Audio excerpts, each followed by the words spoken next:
Alors vous l'avez compris, si personne ne s'attend à une révolution, c'est tout de même une page de l'histoire du pays qui se tourne. Tous les Cubains qui ont aujourd'hui moins de 50 ans n'ont pas connu d'autre président que Fidel Castro. L'homme a résisté aussi à tous les assauts, tous les embargos, au risque d'enfermer son idéal révolutionnaire dans ce qu'il faut bien appeler aujourd'hui une dictature. Philippe Rochaud.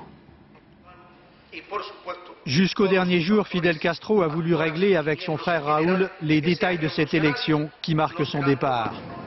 L'homme qui se retire aujourd'hui peut se vanter d'avoir tenu tête à l'Amérique pendant un demi-siècle, avec à ses côtés des combattants aussi illustres que Che Guevara.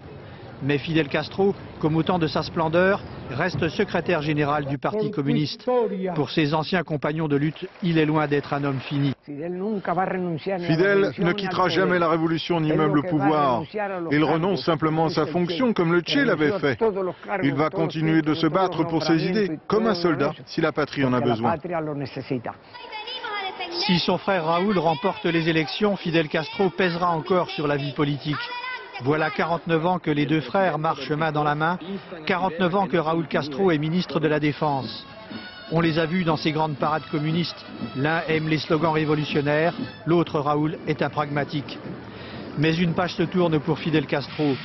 Le monde retiendra les temps forts de la déchéance de cet homme de 81 ans. Elle commence avec son malaise dans un discours de 5 heures. Elle continue avec une chute qui va le clouer pour 3 mois dans un fauteuil roulant.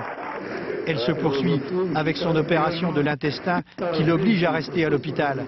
C'est là qu'il a voté ce matin pour son frère Raúl, bien sûr.